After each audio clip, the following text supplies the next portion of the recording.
It's coffee. It's comics. It's music.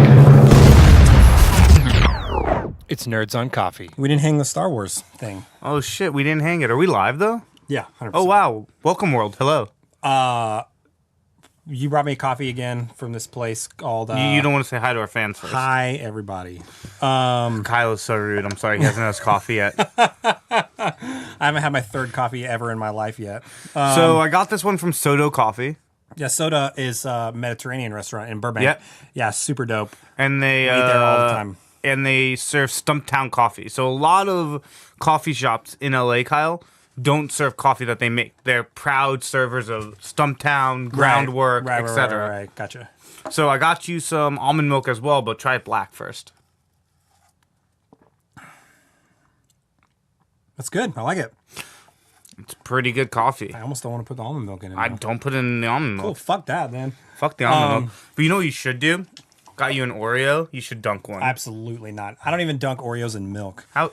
I don't do it, man. Alien? No, but here's the thing. I like the milk better. And so the whole reason I'm even fucking eating the Oreos is so that I can have some type of like sugary vehicle to make it to where Why I not can just have, like, some drink Cheerios? this milk. I don't eat cereal. I'm just saying like Oreo, like you have Oreos. I don't dip cookies. I do love would milk. rather just eat like, What type of milk do you like? well, I love whole milk. Because I'm a fucking animal. Because you're from apparently. Texas. Yeah, well, I grew up in Oklahoma near like a dairy Did farm. you really? Yeah. So That explains so much. I feel like it only explains that. No, it explains a lot. A fun fact is I got into the University of Oklahoma and almost went there. It's in Norman. Yeah. I went, I visited. It's all right, town. It's all right. I was between OU and UMass. Oh, cool. But then you went to Massachusetts because My parents wouldn't pay for Oklahoma because it's too far from them. it's also who would fucking I can't talk too much Dude, what are you shit talking about about? It's a fucking I big, can't- what is it? What's the division? ACC, whatever? No, it's not ACC. Oh, you're talking Big to the wrong 10. person There's about just sports. all I wanted Well, in my no, college... OU's in the Big 12. Big 12, thank Yeah, you. yeah. All I wanted in my life was to be able to go to a college where Saturdays really mattered. Yeah, UMass isn't that. Even though we did win, I mean, I will say it wasn't that when we started. And then God, the mayor, somebody listened to me. And by my senior year, all of UMass football games are hosted at Gillette Stadium. That's what's up. Speaking of Gillette Stadium, Gillette, no. can we talk about how amazing my Patriots played? You can talk about it. It's going to be a one-way conversation because I'm not a sports person. Well, look, we won't spend too much time on it, but to me, the fact that both championship games went to OT was ridiculous. Yeah, people are blaming Drake for that. Fuck, get in line, man. Blame him for everything. But I don't know if you heard about this. It's pretty cool. I only like a headline or two. I haven't really. So at the end of the game, Patrick Mahomes didn't do the customary go find the other quarterback. He went straight to his locker room. Obviously, 23-year-old kid just got schooled by the all-time great quarterback. 100%. He had some emotion. He went, cooled off, did his thing. But the reason Brady is the all-time best is, fun fact, he went, sought out Mahomes, went to the locker room, got escorted in, and had a little conversation with him one-on-one. I did see that. Yeah, I did read a little bit about that. That's some gangster shit. That's awesome. I think that's great. I mean, sports fan, Patriots fan, whatever fan or not, I mean, it just shows you that, like, Tom Brady is, like, a human being, and he just wants to, like, connect with another human being and just be like, hey, man, it's like... I mean, well, first of all, who knows what he said to him, you know? He could have been like, you're going to come back next year. I'm going to do the same fucking thing. Like, who knows? He definitely did Who not knows do that. what he fucking said to the guy? No, I think that's cool, though. I did see a lot about that. I thought it was nice. But at the end of the day, I just really don't care because I'm not a sports person. I'm just not invested in any teams. I grew up playing sports. What'd you play? I primarily played baseball, but then whenever I got into junior What, were you a high, catcher? I was a pitcher. Really? Yeah, well, I was tall and lanky. I was like 6 feet by the time I was in junior high, and I was like, Oh, wow. just like considerably thinner than I am now.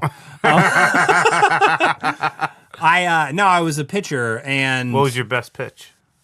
Fastball, curveball, changeup. probably the fastball, just because I was so lanky. Like my you see limbs were enforcing? just so long. Well, it depended. So like even in like 8th and 9th grade, I was like working on, different grips for different types of pitches just because, they taught that at the school I went to in Oklahoma because they were obsessed with sports. So my life would have had a completely different trajectory if my family would have never moved to Texas because I probably wouldn't have ever pursued music. Interesting. Because like I got taken out of that school like mid. Do you think you would have kept going? Like, were you pretty into the baseball thing? Yeah. I was. It is a great game. Baseball's awesome. I was a center fielder. I play softball with my neighbor when I need subs. Oh, like really? I'll play. Dude, let's do it. I'm super down. I'll just jack home runs the whole time. I know. They don't have any fences though because they do the whole double field thing, and so like the outfield of your I'll field just put the other pitcher. butts up against the end of the outfield for the opposite field. And so sometimes you're just standing next to some guy who like is on, like another team that's just like playing on another field. I'm like, if that ball hits me in the head because you didn't catch, I'll fuck your family up. I know where you live, Jared. You fuck. Yeah, fuck you, Jared, and your wife, Lisa. It's gonna be someone actually with those names listening our in. first real fans Oh delete podcast. They like right into the iTunes store. They'd be like these fat bearded pieces of shit. No, I recently flew. I got back. I went out with Logan for some like radio promo, and we had to do this performance at like a radio event, and it was totally fine. The whole outing was fine, but I fucking my ear won't pop. It's like, ugh. Did you go in a Ear pool pop. today? Maybe, I don't know. I took a nap, so what happened while I was asleep is I have no idea. So, no, I flew, and this has never happened to me before. So I fly all the time. I mean, like 150 plus thousand miles a year. I mean, I'm on probably at least 10 flights a month, depending on the month. And it was a Southwest flight, first of all, and this is going to be a little bit of a rant, so bear with me. So I don't have a problem with Southwest at all. I love Southwest. We fly it a lot because it's easy. You can change flights for free. You can do, lots of other stuff without fees. It's great. But the problem I have with it is that they don't have assigned seating, which means that if you go to get in your like boarding group, it turns into like a lawless fucking wasteland of sheep. On Southwest. 100%. Yeah. So you go stand in line, and I'm not kidding you. In one flight, like on just boarding one flight, and I had multiple flights in that day, just on one of them, whenever I was in the boarding group, I had no less than 5 people in less than probably 60 seconds walk right up to me and be like, "Hey, excuse me, what number are you? Excuse me, what number are you?" And I'm just like, oh my God, like just fucking look. They exist in groups of 5. You mean to tell me that if like I'm like A30 and you're A31, but then you get shuffled back to like A34, A35, there's a couple people in front of you because you just didn't ask, like that's like the worst thing's gonna happen to you all day. Like it forces people to be like, well, I need to stand here and you're gonna stand there. Well, whatever. Kyle, It's you annoying. have to realize we're one small level catastrophe away from caveman. Oh, 100%. It's like the invention of like electricity, and then like the ability to be able to like control fire, and maybe, I don't know, the coffee bean is what makes humans humans. I mean, yeah. No, it's super annoying. I always Super think about fucking it. annoying. I always say this whenever I'm pissed at someone, minus driving, I'm ruthlessly same. angry. Always. Dude, me too. But when I'm angry at someone not driving, before I react, I ask one question to myself. Would I care about this if an alien dropped down right now and blew the building next to me up? Oh, yeah. And if the answer is no, then I should probably not fight them. That's a fair and also really interesting perspective to give yourself whenever you're angry. I appreciate and respect the, the thought process. Yeah. And the whole, like the methodology of trying to ground yourself and put things into this global perspective.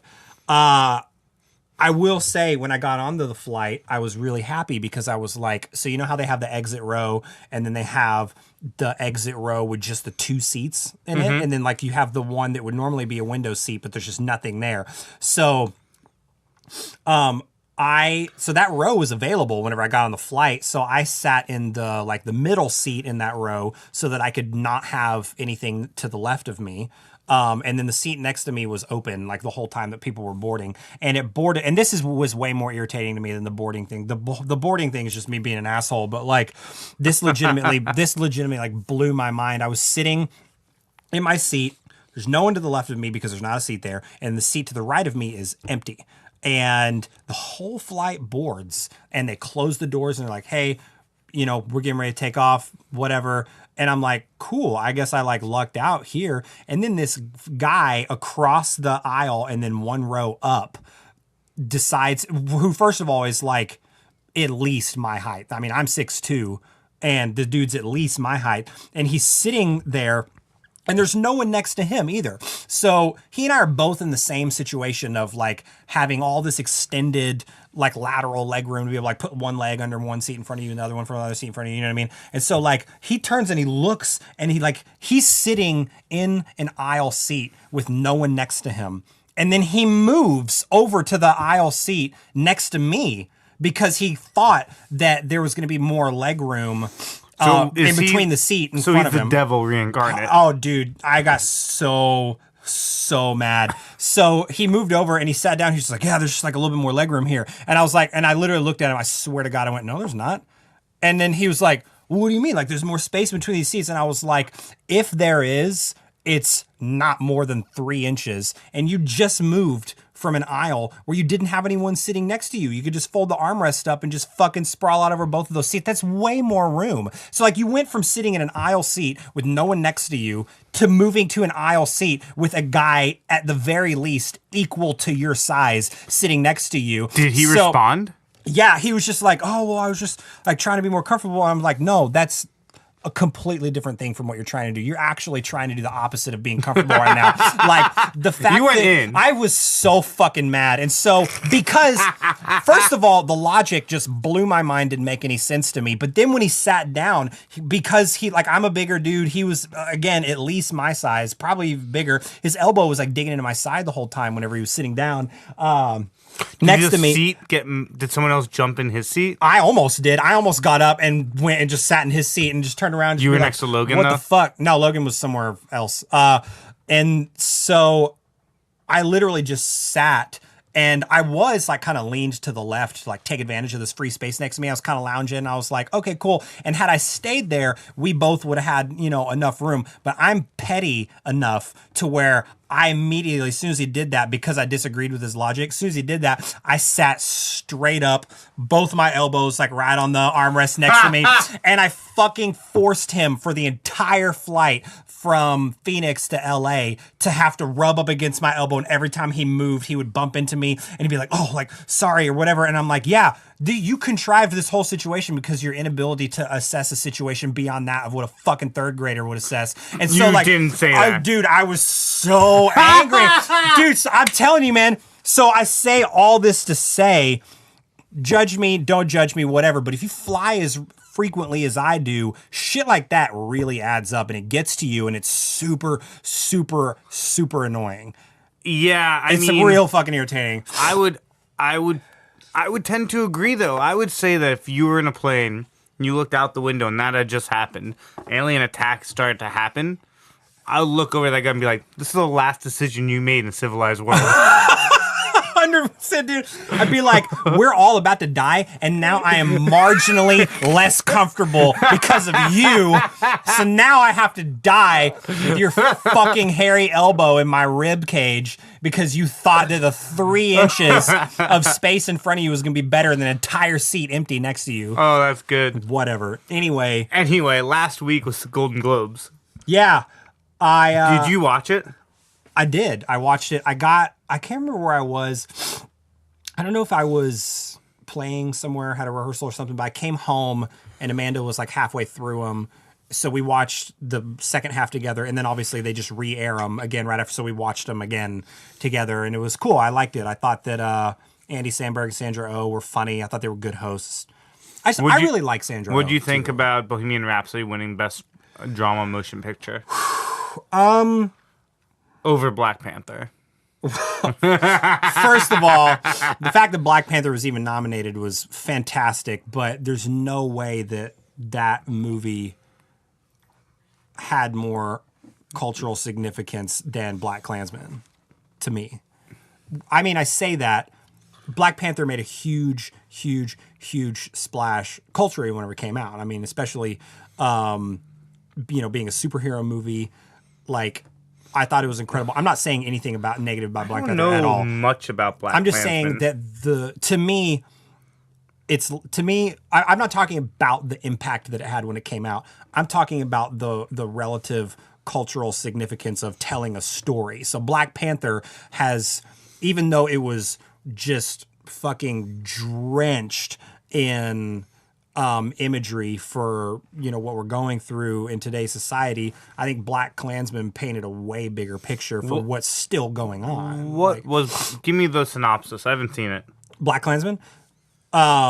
Basically, it's based on a true story. Of a black guy being in the Ku Klux Klan? No, it's, well, yes, kind of. So Ron Stallworth was the first African-American police officer in Colorado, and I think it was Colorado Springs, not Denver. I think it was Colorado Springs. I might be wrong, but he was the first African-American police officer at that police station in the 70s, and he decided to launch an investigation into the local chapter of the KKK. And so he gets a team built around him, and so he basically starts calling up this chapter members of the KKK, and over the phone he's talking to him about wanting to like join or whatever, so he can kind of infiltrate and go undercover.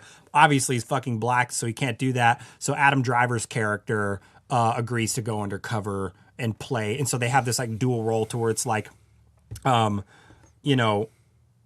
he's who he is on the phone, but then Adam Driver pretends to be him in person so that he can actually go infiltrate these meetings and kind of learn about what's going on. They can kind of Is Adam Driver on the team? Is he a cop also? Yeah, he's a cop also. Okay. Yeah, they're detectives, and so Got he it. moves pretty quickly into being a detective once he comes onto the police force. And It's like a Sting. yeah, so Spike Lee did a really good job, I think, of maintaining somewhat pretty- of a lighthearted It went element to the movie. under the radar though. I didn't see much about it. That's why I'm saying it's like Black Panther blew up way bigger, obviously, but like Black Klansman, Well, I think it's Disney. just more. Well, yeah, I mean, you have like, stupid money behind you. I like Black Klansman though, man. I thought it was have to go incredible. see it. You should check it out. It's definitely. I mean, it floats in and out of being a little lighthearted and having some humor in the movie, and there's like really good character development, but it's fucking heavy. Like it's Tight. it's heavy, man. Like there's a couple of scenes in that movie to where I even was just like, oh my God, like I don't even know if I can process that No this way. actually fucking happened. Like people do, by the way, people still do that, but dude, it's In your hometown. yeah. Oh, 1,000%, dude. Oh yeah, for sure. I feel like we are really sheltered in metropolitan cities. What do you mean? I mean, you know this because we've both toured the entire country with bands, but metropolitan cities, call it New York, San Fran, Chicago, Atlanta, New York, Boston, L.A. LA, Yeah. are the minority. The way in which this country operates is much more racist and much more uninformed than we would like to think. Yeah. So what you're saying is that even though these are the major cities, that most of the I would say national population still exists outside of these cities and is still a little behind, is what you're saying. Yeah, I just think that, like, from what I've seen, and maybe racist is a really strong word, but Well, not everybody. I mean, that's not the majority. I understand what you're saying. 100% understand what you're saying, but like, it's still not like, I just not don't everybody's think like that. No, I just don't think that we as a society, holistically, are half as cultured as we'd like to think we are. Oh, I completely agree with that. Like, I completely agree with that. So the next one is the best actor in a drama. Rami Malek won it for Bohemian Rhapsody. Yeah, he cleaned up. Yeah, he crushed. I think that was good. Yeah, I mean, yeah, I don't know. It's a tough one. I mean, John David Washington, again, was Did you see Bohemian Rhapsody? really fucking good in BlacKkKlansman. I just haven't watched Bohemian Rhapsody. No, he's outrageous. No, that's what I'm saying. So it's like it's hard for me to say because I haven't seen Bohemian Rhapsody still. But Rami Malek is an unreal actor. The Americans won for drama series. Russian Spy. Oh yeah, did see that. Glenn Close won another one for The Wife. I know. I love Glenn Close. Oh. Her acceptance speech was amazing too. Christian Bale won for for Vice. Yeah, the whole thing, dude. Did you see the whole thing about his like accent? No. Are you serious? Dude, like he went up and he had this like fucking insane like British, Irish, whatever accent. And people like on the internet were like, are we even gonna talk about the fact that Christian Bale has this insane accent? But then I looked up and like he's fucking the dude's like born in Wales. Like, Yeah. He's not even and so it would make sense to me that he would have an accent looking at where he's from and like a lot of the early movies in his career. But I don't know. Like how does he really speak? I just thought he fucking just was like an American. Like I had no idea. I mean, have you heard Adele talk when she's not singing? Oh yeah, she sounds like she's a fucking English redneck, man. Like she has the worst British accent ever. I would make fun of it, but they would take us like right off of the podcast store if I did. I mean, I would kill you in your seat. No, I love Adele. My opinions about her ridiculous fucking Cockney accent aside, I love the shit out of Adele. What else? I don't see any others that really get at me. I mean, overall, I liked the Golden Globes. Thought it was fun. When's the Oscars? I don't know. I didn't even honestly cares? know it was the Golden Globes, so I came home and Amanda was watching it, and she was like, "We can watch it again after." And I was like, Did they finally sweet. get a host for the Oscars? Oh, because it was Kevin Hart, wasn't it? Yeah, and then that's it was a disaster. just not happening anymore. I don't know. Let's see. No host. No host still. There's still no host. How crazy is that? How crazy is that he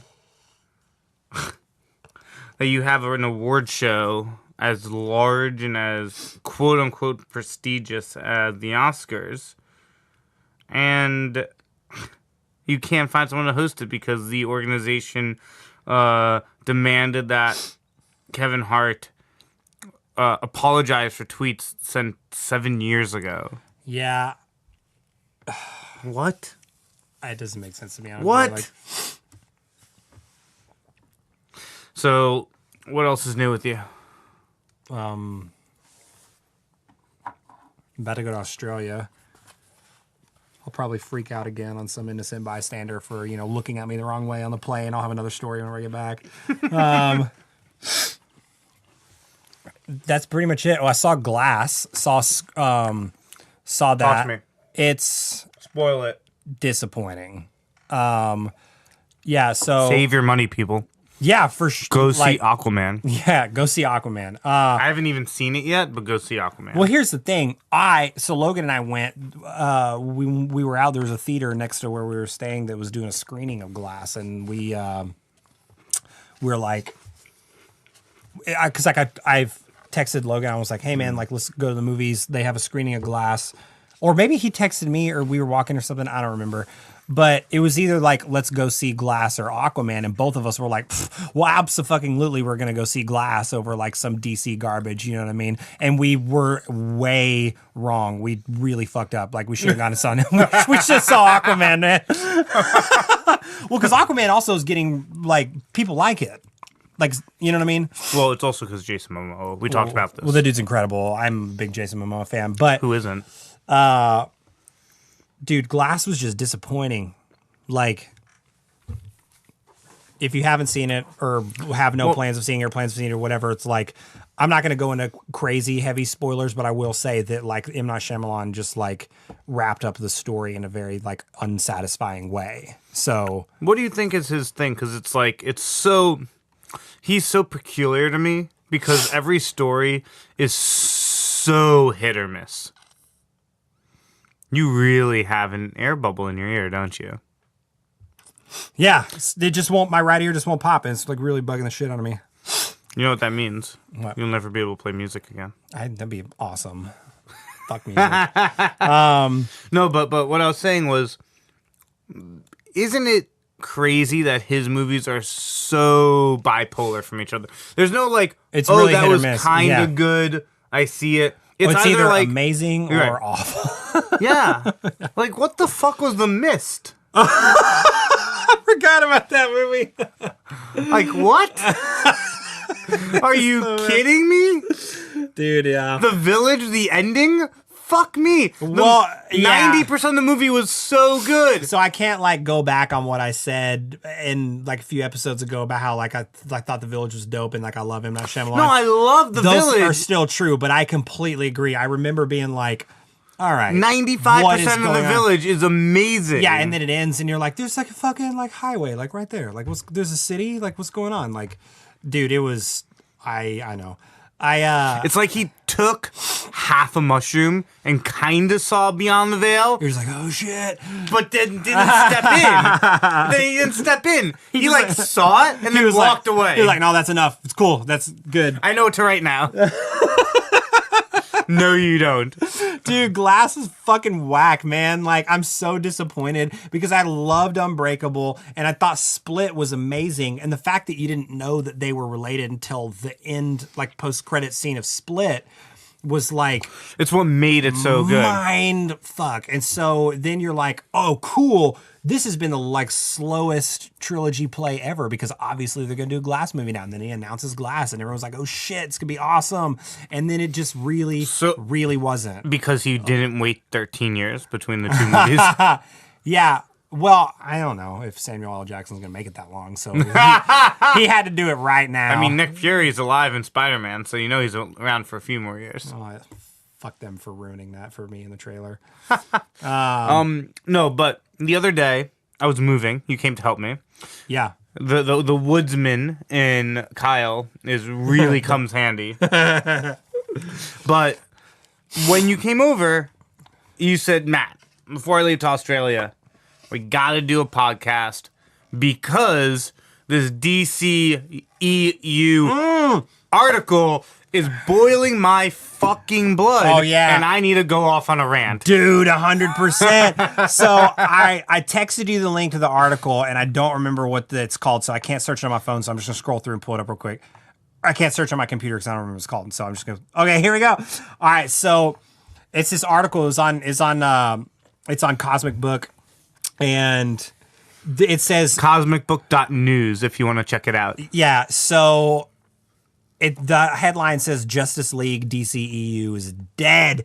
So basically, yeah. So I read this whole article and it blew my mind some of the quotes that were in it.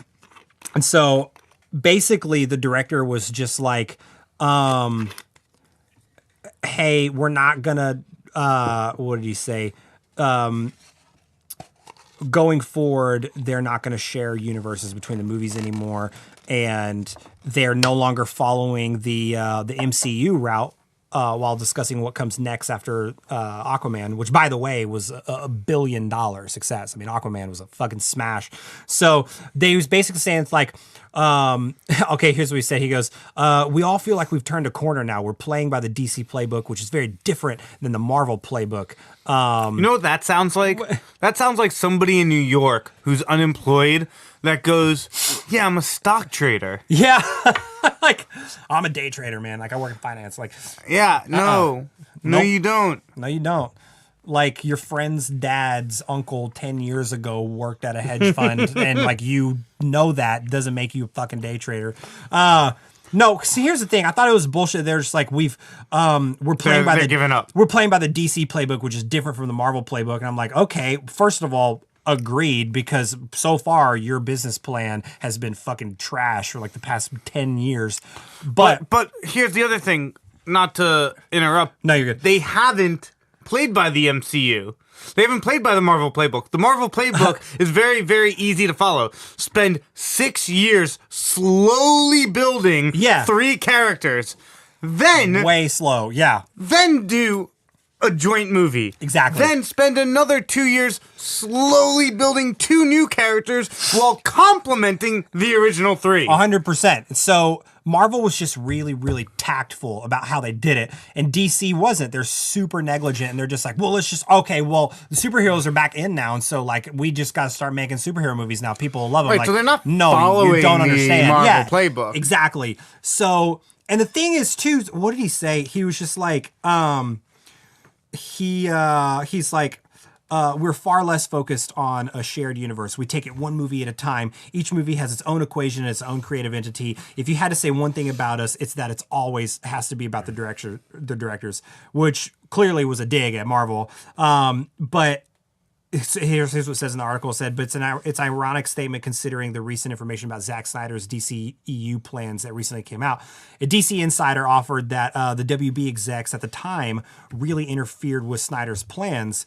And it's also known that before Man of Steel, Zack Snyder wanted his Superman to not be part of a shared universe and separate from any Justice League movies, because he wanted to kind of do the thing that Christopher Nolan did with the Dark Knight. Just be like, I'm gonna make my own Batman. It's gonna be its own thing, and the studio fucked that up. And we all know that David Ayer's Suicide Squad had a completely different version that had that had Jared Leto on screen 10,000 times longer. Yeah, exactly. Than the 5 minutes. Do you remember when there was like that article right when the movie came out that David Ayer was like, I want my name taken off this movie. This is not what I created. Yeah, that's really fucked up whenever a director makes something and then immediately it's like, I want to unmake this. Like, right, because I don't want people to know this is part of this. Yeah.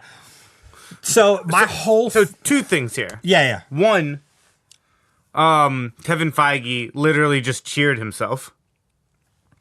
Yeah. He just like poured a glass of whiskey, called up Robert Downey Jr. and said, hey, we well did it. played. We destroyed an entire network.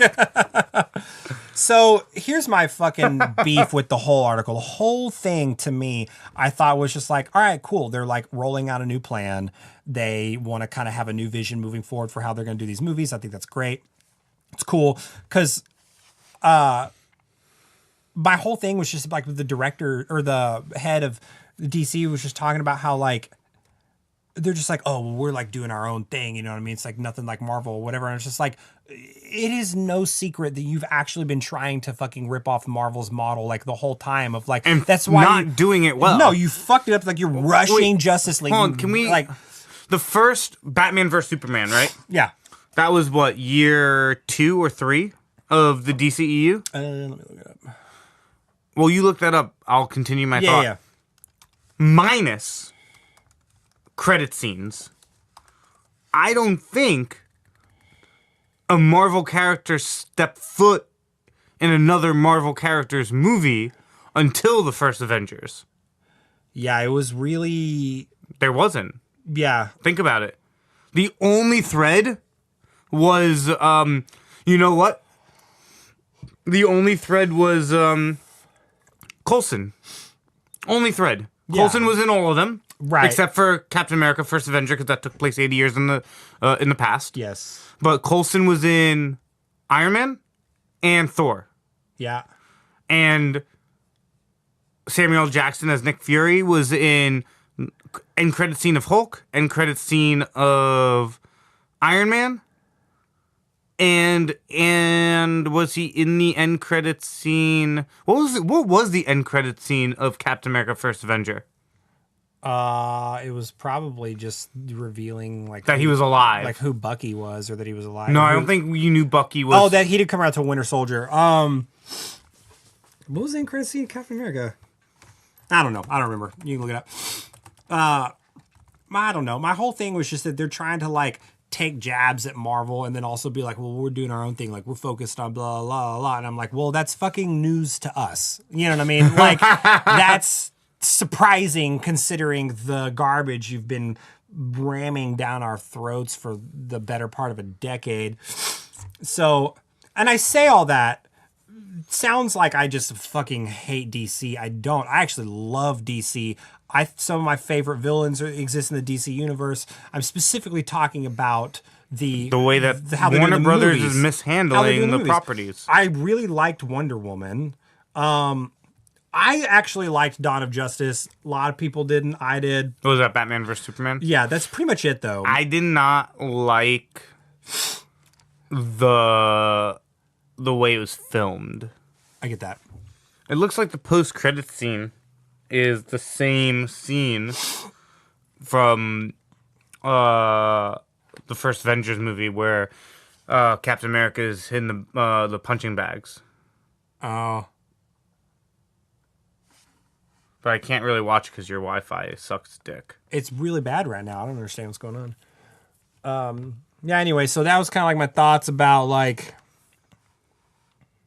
you know, that whole article, kind of what's going on in DC. I just am like, don't take, like, shots at the most successful You know what? superhero Nick Fury movie franchise was in history. in the post-credit scene of First Avengers. Of First Avenger. Oh, of Captain America. Yeah. So that means that for all of the prequel movies, you had a single thread of an organization called S.H.I.E.L.D. That brought these three movies together, but the characters themselves did not meet until Avengers. Right. Right, so don't say that you're using the same formula when you're not even coming close to it. You're clearly not. I think the whole thing with DC is that they're just getting really antsy and they just want to jump the gun on stuff because they just have to play catch up with Marvel. And I think they should just stop. Just stop trying to compete with Marvel. You're not going to win. You're not going to win. But even if you did have some chance of even being on the same level, you're not going to do it by doing a shittier version of what they're doing. Like, That's what they like to do. They like to do shittier movies. yeah, well, it's ironic that they said it's all about the directors when historically they have not been directed well. So just fucking watch them. Like, just watch them. Like, Suicide Squad was one of the worst things I've ever seen in my life. Well, but that wasn't the director's fault. That was the studio's fault. Yeah, you're right. Everybody gets a failing grade though for that. All of them. Like, No, I don't disagree with that. You know what? Let's go back to one of our favorite games, Rotten Tomatoes, this or that. yeah, let's do it. First, have you seen the previews for The Kid Who'd Be King? Yeah, Crushed on Rotten Tomatoes. looks super cool. I see the banners all around LA. Like, It looked cool, but I was really scared I was skeptical. that it was gonna get like a glass 33. Yeah, for sure. Got an 88. Right. Got an And 88. I was like, the first trailer that I saw for it, I was kind of like on the fence. I was like, it could be cool, whatever. But then I started seeing more about it and was like, actually, this looks pretty dope. Let's see. I don't really see anything else there that looks good. What?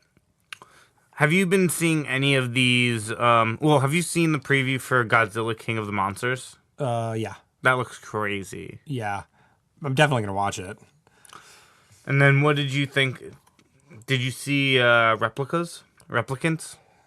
I heard it bombed. I don't know. I don't think so. It's a new Keanu Reeves movie. Replicants is? Mm-hmm. No. Heard it bombed. Let's see what it's got. 10. We got a 10 10%. on Rotten Tomatoes. You know what? At this point, no one in society wants anything from Keanu Reeves other than John Wick. So just stick to that. Do you think like, that has something to do with it? the like, do John you Wick think movies that- are so good. It's just like everyone. Well, first of all, Keanu Reeves is an incredible human being. Like, he's the sweetest person on the fucking planet. He's an incredible. You shouldn't be doing philanthropist. anything that's not a trilogy. That's what I'm saying. Just do John Wick, man. Just stick to John Wick. Or do a Matrix reboot that's like good. Yeah, I would totally give the Wachowski now sisters my money for that. It's for girls? Sure. Well, they had the Wachowski brothers had gender like reassignment surgery No way. like a long ass time ago. Look this shit up. Tell me about it. That's cool. I didn't know about this. The more you know, right? Probably. Wow, wait. This makes the Matrix have such a deeper meaning. I'm probably. Yeah. So So they lived. Basically, the Matrix was a metaphor for being able to talk about yourself as the real type of person that you are. I get maybe I don't know. They're now yeah. So Andy and Larry Wachowski are now Lily and Lana Wachowski. No fucking way. Yeah. which is totally fine. By the way, that's not. I didn't It's bring more that. epic. I didn't bring that up to talk shit or make jokes or anything. Like I just like that's so.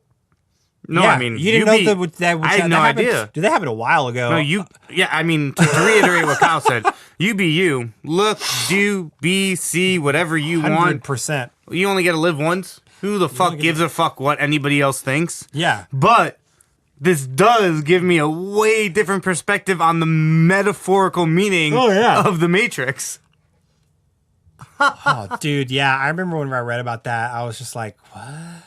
Because that was kind of like they did that. That was on the forefront of the you know, a lot of like the LGBTQ movement that's going on. They and were just, like at the forefront of it? They were definitely before it started turning into a social issue of kind of everyone getting on board to try and kind of raise the acceptance of people that fall into these categories and these communities, just because, you know, it just takes a long time to change the mind of an entire country that otherwise has been extremely ignorant and exclusive to certain groups of people. So that definitely happened before like a lot of this started getting a lot of traction on social media and you know, it anyway. So No, good for them. that's fucking rad. It's crazy. So what were we even talking about?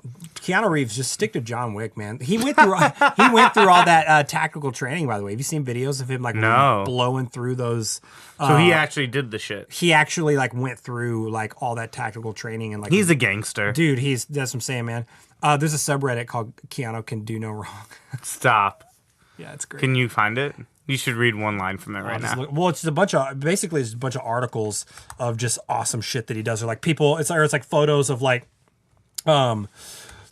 It's like photos of people running into him in public and then him just being cool as shit. It's called Keanu Being Awesome. And there's 183,000 subscribers this subreddit. Amazing.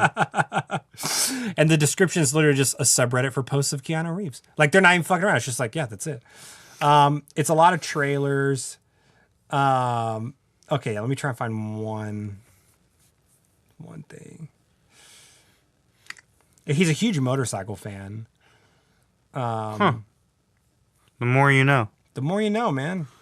Well, you're looking that up. Did you see this article about how Tidal is being investigated for fake streams by the government? Yeah, we talked about that like an episode or two ago. Or We something. talked about that on air. Yeah, Are you sure? I'm fairly confident we did. But you know what? I guarantee you we didn't talk about everything about it, so let's keep talking about it. Yeah, so it happened in Norway. Yeah, that's right. Yeah. No, we may have just like scratched the surface, but like, Unreal. And No. I have some inside sources who I cannot name that said it's definitely okay. true. So this is new information from the last time because Yeah. like we definitely have talked about it and yeah, we had like a pretty intense conversation about it. But this is new information, so you obviously not Talk to a buddy. Yeah. He who shall not be named, for all you Harry Potter fans. But yeah, he told me it's 100% true. That's incredible. I'm not surprised, man. Tidal's like the fucking DC of the streaming world. It's like, oh, stand by.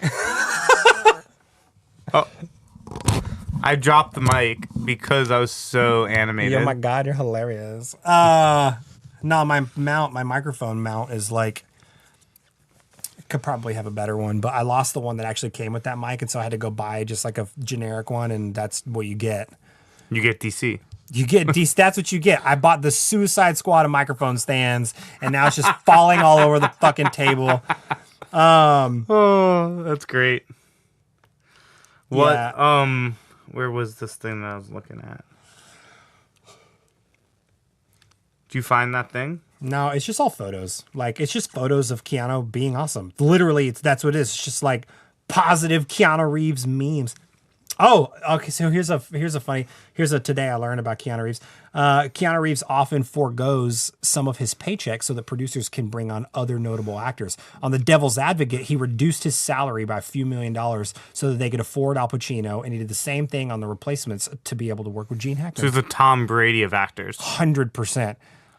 You Yeah. know, Tom Brady renegotiates his salary every 2 or 3 years just so they can so bring they in can a keep Blue Knight. payroll Yeah. open 100%. I That's knew how that. they've won 10 straight division championships. Well, first of all, the Patriots are a fucking dynasty now. You know, they're turning into a dynasty. Like they're turning into the New York Yankees. Of I mean, football. no, honestly, and I'm a diehard Yankee fan. It might be more dominant. Yeah. It's arguably more dominant if you think about it.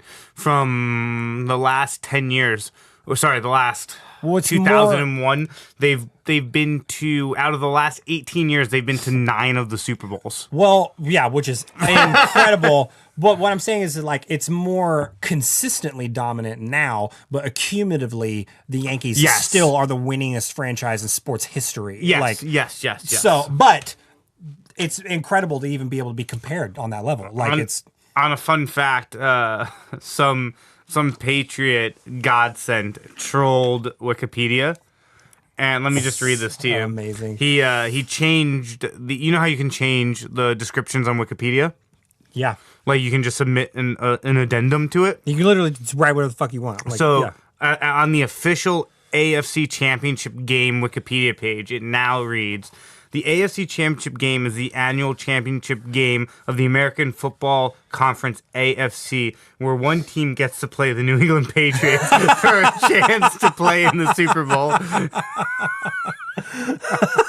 That's spot on, man. It is. That's great. It continues to say, it is one of the 2 semifinal playoff games of the National Football League, the largest professional football league in the United States. And then it just gets really technical after that. That's amazing. I think that's the funniest thing ever.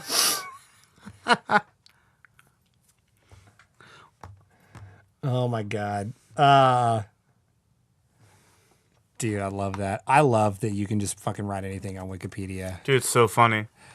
I told Logan I was going to edit his Wikipedia page. I can't remember what I said I was going to edit to. He was doing an interview. He like just got done doing an interview with this radio station recently, and like there was some joke that happened in the room, and like I pulled him aside. I was like, "Hey, no, but for real, like I'm going to edit your Wikipedia page." Did he get scared? No, he knows I I'm would- totally full of shit. Like, I mean, that would be like the 2019 version of hacking my Facebook. oh, 100%. Yeah, if there's any impressionable Logan Henderson fans out there, do not edit his Wikipedia page. I need the gig. Dude.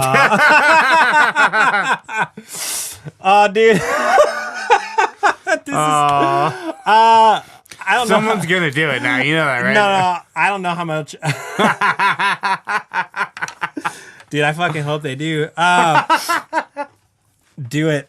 While you do it, talk about Kyle on the Wikipedia page, and then create a Kyle Perrin troll Wikipedia page. Oh man, this is getting way too deep.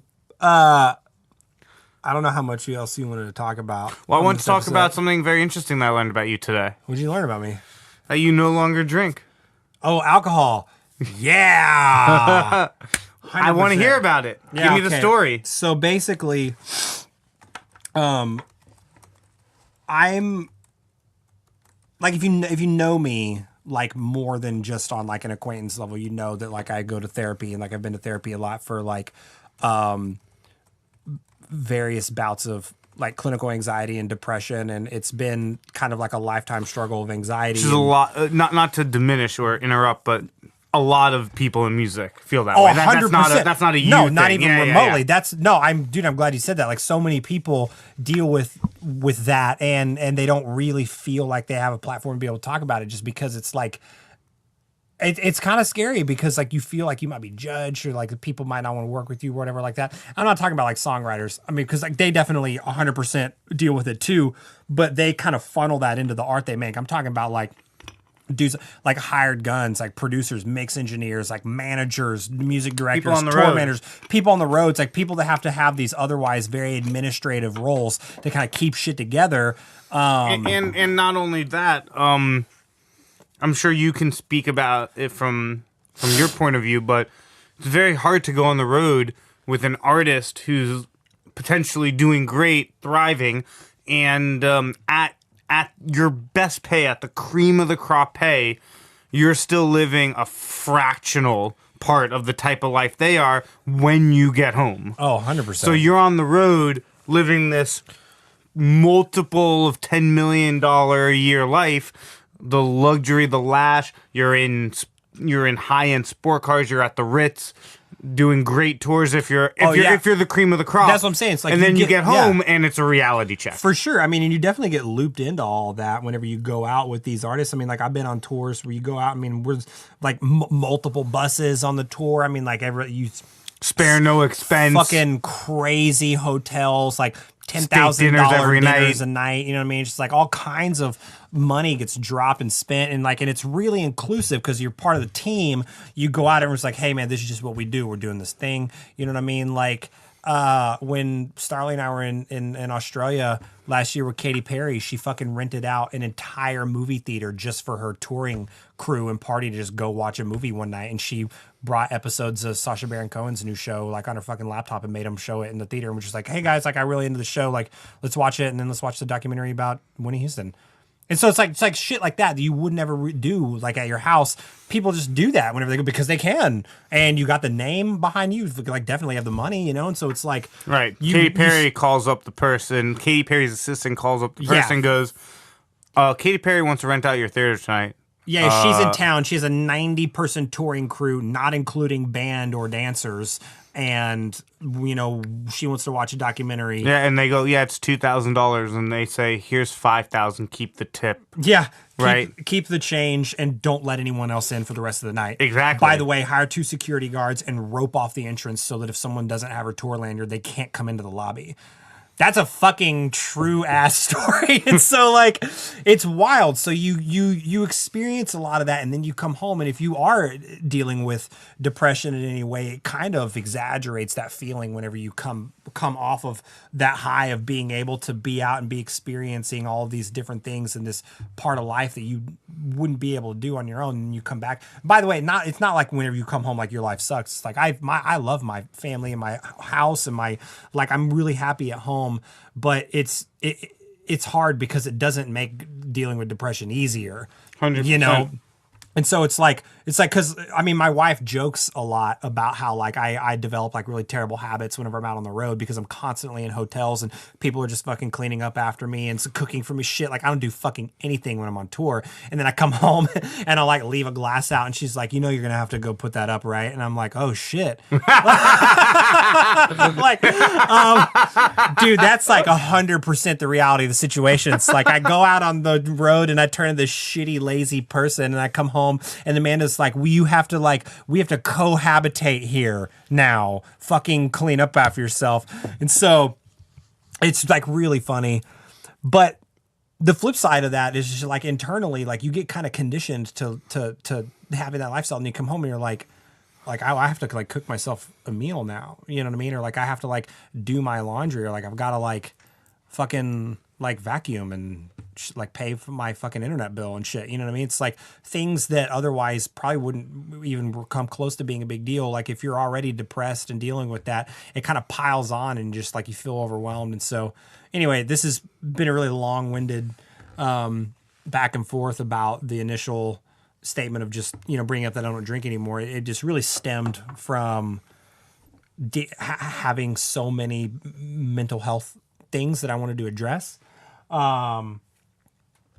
It just made life a lot easier, you know. Was it your decision? Did someone give it to you as an idea? No, it was my decision, and I basically just, I mean, and there's always, I mean, with anyone, no matter what, there's always more that goes on, you know, like behind closed doors that you don't know about. But the main thing was just like it started to affect me on a mental health level to the point to where I would go out on tour. I mean, and you know, you work in this industry, and whenever you get to a certain point of being able to like kind of have somewhat of a name for yourself in certain circles and you like get work, you travel a lot and you're on gigs constantly.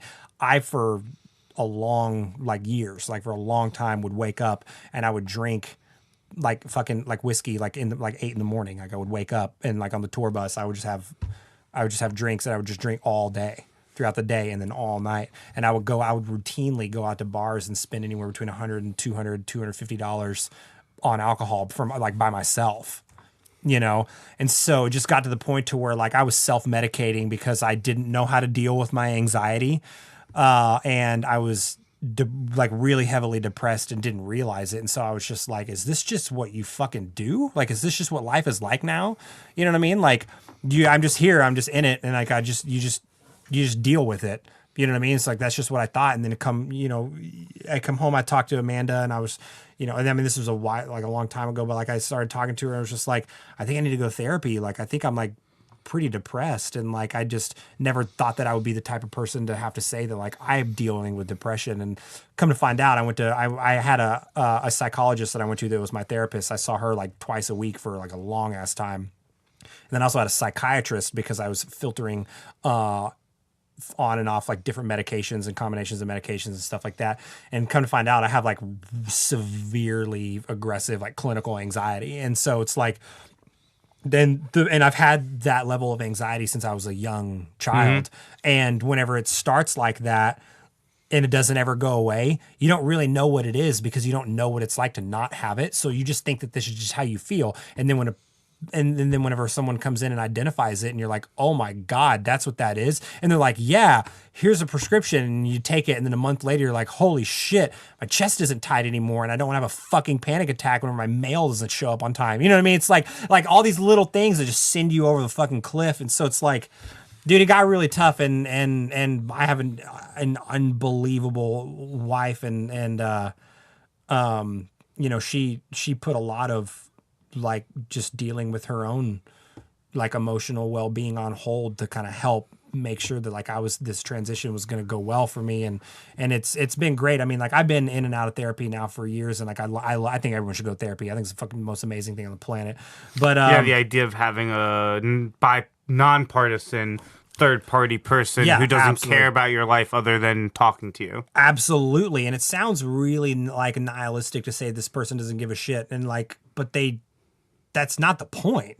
Like they're trained. I mean, they obviously care. They obviously care. Like therapists, people who work in the mental health, like they obviously care about their patients. They do it because they care. They absolutely do it because they care. But they don't care to the same level that your friend cares. Exactly. They're not going to get emotionally wrapped up in what you have going on in your life to the point to where it clouds them being able to be objective about helping you navigate out of that situation. Totally. So that's the point. And so it's literally someone that walks in and should be like, hey man, like, how's your day today? Like, how's your week been? And you tell them and they're like, that sucks, man. That's really fucked up. Like, let's talk about this and try and figure out a way to make sure that doesn't happen anymore. And then that's a very, very, very oversimplification of what it's like. But, yeah, dude, it's great. I mean, like, so like I've been dealing with my anxiety and my depression successfully for probably a year and a half now. And I just like last week hit my 100-day mark of not drinking, and it's been really great. And so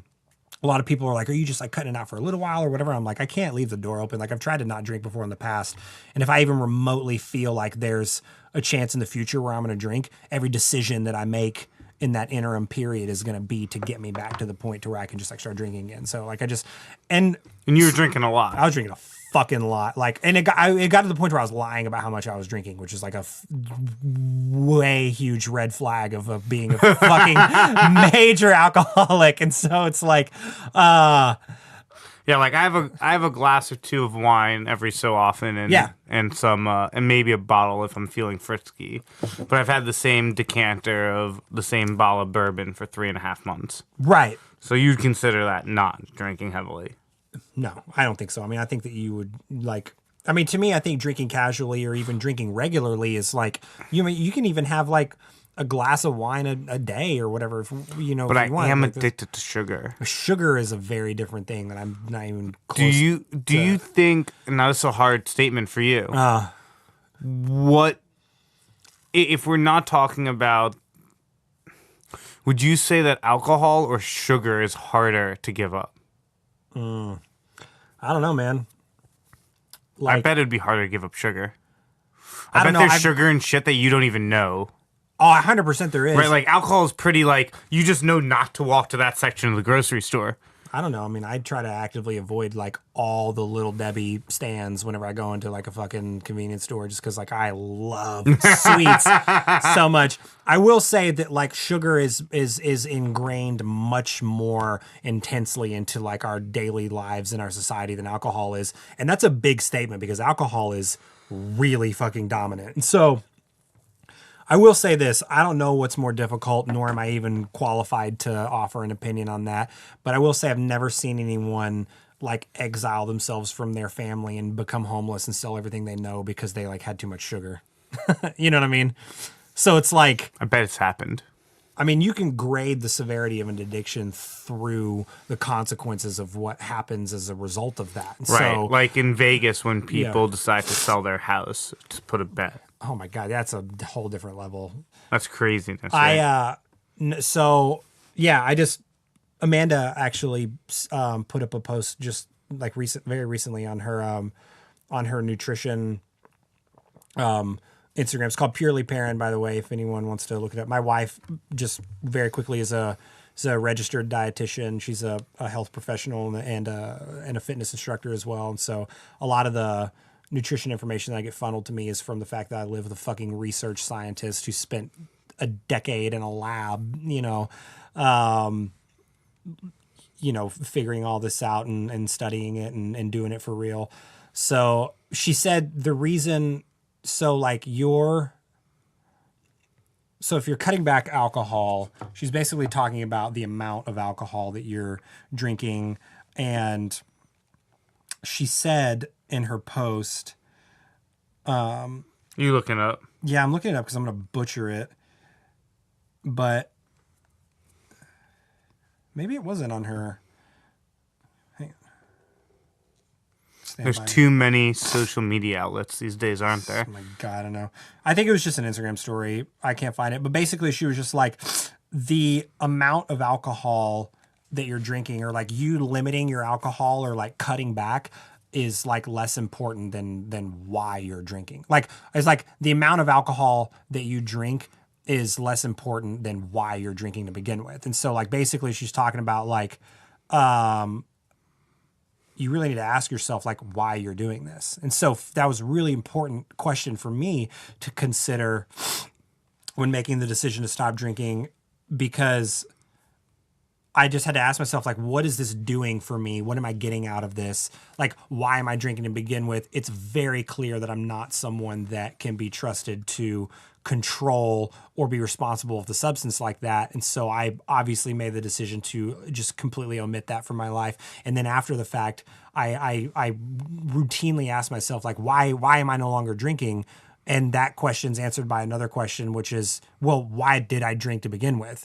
And then it's really easy at that point to identify like, oh, well, it's because, this and this and this and this is like, I don't have control over this part of my life, or I'm unhappy with this control of my life, or like, I want to feel this, or I want to not feel this. It was always like a means to an end and always just some type of self-medication to try to help me deal with something that ultimately like I didn't really know how to deal with properly. And so, glad you brought it up. I hope that, if there's anybody listening that's dealing with anything that, we've been talking about, just fucking talk to somebody, like reach out, don't be afraid. There's not going to be any repercussions. I mean, like everybody knows at this point that it's like way, way more powerful to like be open and talk to somebody about it and make sure that you have an outlet for that so that you don't go down a destructive path of trying to just figure it out on your own. And then you get sucked back down this hole, 100%, man. It's like, it can get really hard, it can get super dark and it's just like, it's just not worth it. You know what I mean? Like there's nothing that's worth,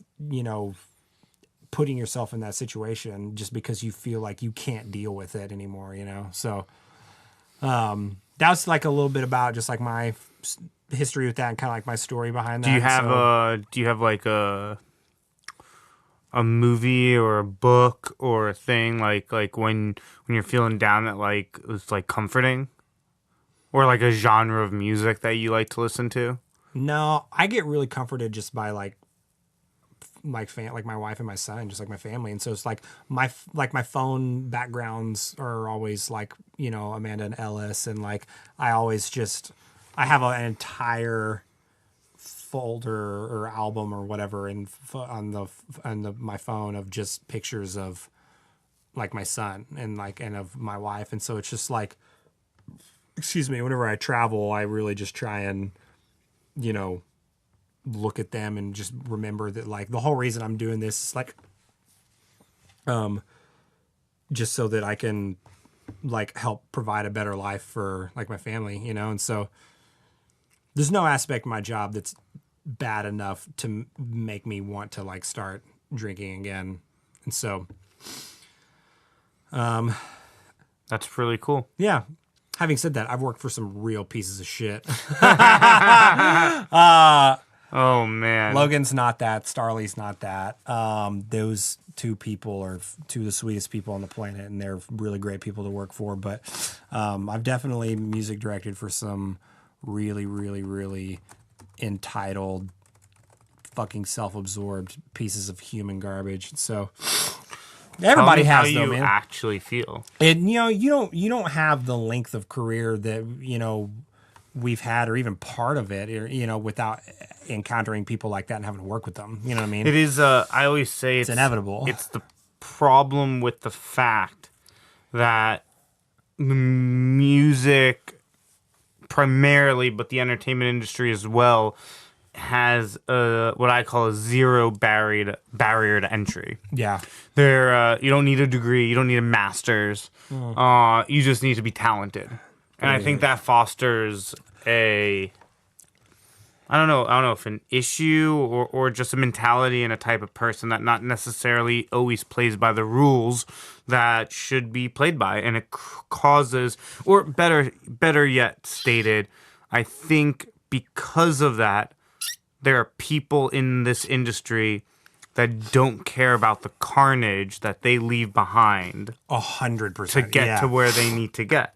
Dude, completely agree with that. And that's, I mean, honestly, just because of the fact that there's really no rules to the industry. I mean, the rules are like, find a way to get to the top of whatever mountain you want to get to. And, if you have enough money, you can kind of disregard anything else. I've literally watched people buy their way into the industry. Totally. And you absolutely can do it. And, well, first of all, to some degree, everyone has to do that because it takes money to grow a career and it's not cheap.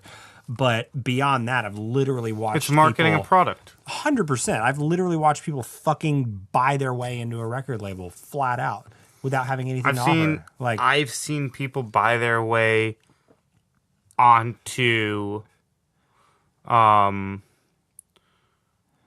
tours. Oh, yeah. First of all, that's extremely common. But yeah, literally, you have artist A who's going on tour, they're headlining, and they go like, hey, well, there's two ways that it can happen. I mean, you can either go, artist A is big enough and sold out the tour on their own, and then they kind of bring whoever they want as a support act. Or they go, hey, we still want a little bit of help. Let's bring someone who can generate some ticket sales. And so they go after other people. Those are kind of like the two main ways that you would get on a tour organically, but then beyond that, you buy on, and I've been a part of tours to where people have bought on to open for us, and it's just been wild. Like, it's really interesting, right? buy on fees get really steep too, man. You could easily spend $100,000 to buy onto a tour. And like, how long is a tour? Like 2 months, 3 months, 4 months if it's a long tour, Like $100,000 I've seen people pay. Yeah, 100%. Yeah, and I'm not talking about like a tour cycle. I mean, a cycle can be for an album could be 2 years, Right. But I mean, just like 6-week tour. like a specific leg, could be anywhere from 3 weeks to 4 or 5 months. On the A-list, on the Katy Perry's, the Drakes, etc. Yeah, those cycles are massive too. I mean, they're on 18-month cycles. Yeah. So they're 2-3 months on, few weeks off, kind of thing. So, yeah, man. Anything else? No, I think we hit all the talking points today. We talked all the shit that there is to talk. I mean, the now. only other thing I'd like to leave on is if you're traveling and you're in other countries, typically more third world countries, go to your favorite stores because you'll probably find tight ass clothing for really cheap. 100%. Obviously, this is a audio podcast, but Kyle's wearing one of my favorite Zara items that retails for like $150 at the Zara at the Grove. And what would you say you paid for that one again? I was in Jordan in the Middle East, and I got it for $20. Yeah. Yeah, so that's what's up. It's just a jacket that's got like a comic book print all over it. It looks fucking ridiculous, but I wear it all the time. Yeah. Well, thanks, guys. Everyone have Love a you. good rest of whatever existence. Remember you to have. check out Nerds on Coffee on all social platforms at Nerds on Coffee. And let us know in the comments on Instagram, Twitter, email if you want to get feisty with it. Coffee ideas that we should have Kyle try. We recently had someone reach out with a coffee submission. Yeah, we're gonna have to order that coffee, and we'll have that for an episode coming up. Yeah, and we'll definitely talk about who sent that in next episode, and we'll kind of like open that door a little bit more. It was definitely cool to get that. So, all right, Cool. thanks everyone. Over and out. Love you. Watch Black Klansman.